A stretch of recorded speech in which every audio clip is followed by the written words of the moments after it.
Next हम देखते हैं एडवर्ड थॉर्नडाइक का multiple factor theory of intelligence. Thorndike को father of modern educational psychology भी बुलाया जाता है और इनका जो मल्टीपल फैक्टर थियरी है उसे अनार्किक थियरी भी कहा जाता है।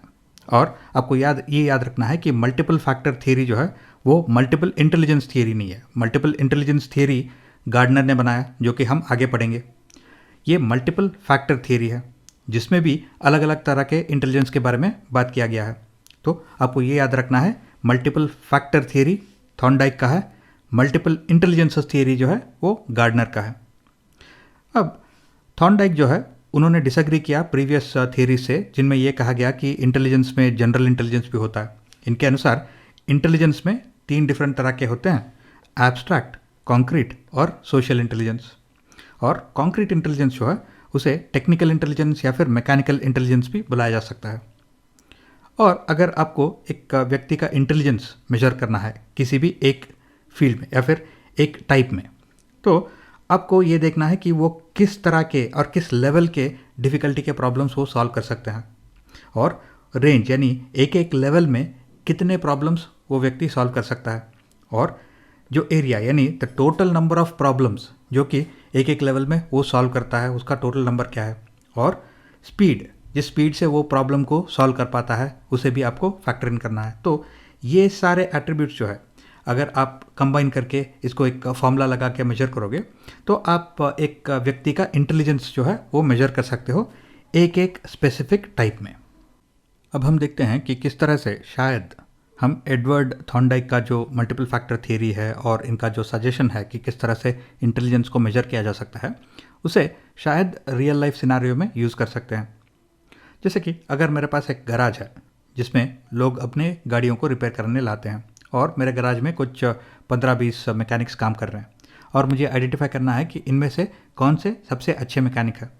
तो पहले मैं देखता हूँ कि जो टास्क्स मेरे गराज में हो रहे हैं उसके लिए किस तरह का इंटेलिजेंस चाहिए। यहाँ पे मैकेनिकल इंटेलिजेंस चाहिए। और यहाँ पे जो काम हो रहा है उसको लेके मैं कुछ स्टैंडर्ड्स पहले ही सेट कर लेता हूँ, यानी कि प्री अग्रीड स्टैंडर्ड्स। मैं बोलता हूँ कि पेंटिंग जो है वो सबसे आसान है तो ये लेवल 1 के टास्क है, मेटल वर्क थोड़ा डिफिकल्ट है तो ये लेवल 2 है, इलेक्ट्रिकल और इलेक्ट्रॉनिक के जो टास्क है वो लेवल 3 है, engine work, gear box work और फ्यूल सिस्टम के जो काम है वो लेवल 4 है। तो इस तरह से मैं अपने गैराज में जो भी काम होता है उसे अलग अलग लेवल्स में मैं क्लासीफाई कर लेता हूँ। फिर देखता हूँ कि मेरे मैकेनिक्स जो है वो एक एक लेवल में कितने टाइप के प्रॉब्लम्स को सॉल्व कर पाते हैं। जैसे कि एक मैकेनिक जो है वो पेंटिंग कर लेता है और मेटल वर्क भी कर लेता है एट लेवल 2, और वो इलेक्ट्रिकल काम कर सकता है लेकिन इलेक्ट्रॉनिक्स जो है वो उसके बस के बाहर है। और लेवल 4 में वो इंजन वर्क कर सकता है, गियर बॉक्स वर्क कर सकता है, लेकिन फ्यूल सिस्टम के बारे में वो कुछ नहीं जानता। तो अब मुझे मालूम है कि ये एक लेवल में रेंज ऑफ प्रॉब्लम्स और रेंज ऑफ इश्यूज जो है वो कितने सॉल्व कर सकता है। और फिर मैं देखता हूँ कि कितने नंबर वो सॉल्व कर पाता है और एक एक टाइप के लिए ऑन एन एवरेज वो कितना टाइम ले रहा है।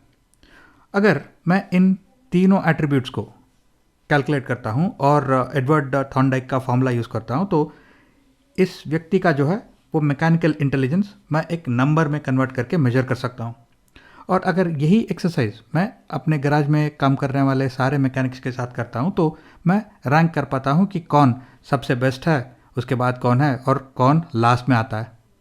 तो इस तरह से शायद एडवर्ड थॉर्नडाइक का जो मेथोडोलॉजी है वो रियल लाइफ में भी कुछ हद तक यूज़ किया जा सकता है।